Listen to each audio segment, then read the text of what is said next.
ఆ రాత్రి నాన్న చూసిన దెయ్యం ఒక ఫన్నీ ఫ్యామిలీ స్టోరీ.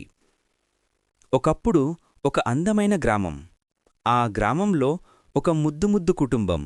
నాన్న, అమ్మ, పెద్దన్నయ్య, పెద్ద అక్క, చిన్న చెల్లి. వాళ్ల ఇంట్లో ఎప్పుడూ నవ్వులు, శబ్దాలు, కొంచెం డ్రామా. అది మాత్రం పిల్లలు చేస్తారు. హహహ. నాన్న గ్రామ బ్యాంక్లో పనిచేస్తాడు. అమ్మ ఇంటి రాణి.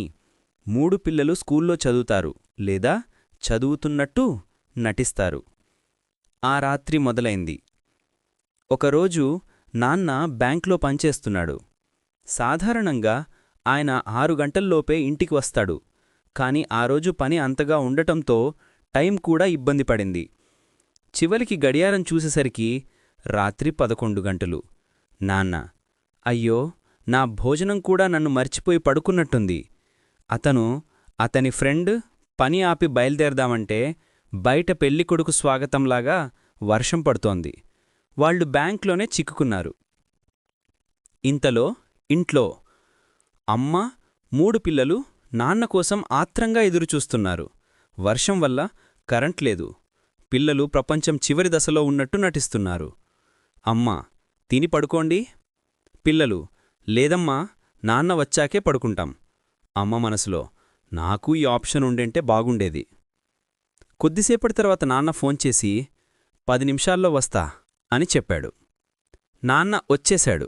అమ్మ వెంటనే ఆయన తడిసిన వస్త్రాలు తీసేసింది. నాన్న ఫ్రెష్ అయ్యి భోజనానికి కూర్చున్నాడు. 3 పిల్లలు ఆయన చుట్టూ కూర్చొని స్టోరీ కోసం ఎదురుచూస్తున్నారు. అమ్మ, నువ్వింటికొస్తే వీళ్లకి కరెంట్ కట్ కూడా పవర్ బ్యాంక్లా అయిపోతుంది. ఇప్పటికే టైం 12 మిడ్నైట్. పెద్దన్నయ్య అడిగాడు, నాన్నా, ఎందుకంత ఆలస్యం? నాన్న పని, వర్షం గురించి చెప్పాడు. అప్పుడు పెద్దక్క సీరియస్గా, నాన్నా, నీకక్కడు దెయ్యాలు, పిశాచాలు భయం లేదు? నాన్న వాళ్లంతా చూసి, ఎందుకులేదు, నాకీరోజు భయమేసింది. పిల్లలు వెంటనే విగ్రహాల్లా సైలెంట్. నాన్న మొదలెట్టాడు. పనిచేస్తూ కాస్త బయటికి చూశా. వర్షం పడుతోంది. అప్పుడే ఒక తెల్ల చీర విడిచేసిన జుట్టుతో ఏదో దూసుకెళ్ళింది. నేను షాకయ్యాను. పిల్లలు, విండో దగ్గరికి వెళ్ళి చూశా. ఎవరూ లేరు. నాకు టీ లేటయ్యి హాలిసినేషన్ వచ్చిందేమో అనుకున్నాను. పిల్లలు అర్థం చేసుకున్నట్టు తల ఊపారు. కొద్దిసేపటికి ఎవరో అన్నా అన్నా అని పిలిచారు. అది 11:30 PM. మా అక్క నిదానంగా, దయ్యం కస్టమరా అని అడిగింది. నాన్న కొనసాగించాడు. బయటికి వెళ్ళి చూస్తే ఎవ్వరూ లేరు. ఆఫీస్ తాబేలు కూడా కనిపించలేదు. చుట్టూ ఒక వింత ఫీలింగుంది. అందుకే 2x స్పీడ్లో పని ముగించేసి ఇంటికొచ్చా. 2 అక్క చెల్లెళ్ళు వెంటనే అన్నయ్యను హ్యూమన్ షీల్డ్లా హత్తుకున్నారు. చిన్న చెల్లి భయంతో, నాన్నా, నిజంగానే దెయ్యమా? నాన్న, అవును, అందుకే త్వరగా ఇంటికొచ్చా. ఇప్పుడు మీరు పడుకోండి. ముగ్గురు వెంటనే తమ బెడ్డికి పరిగెత్తి దుప్పట్లలో తమ్మును తాము బుర్రితోలా చుట్టుకున్నారు.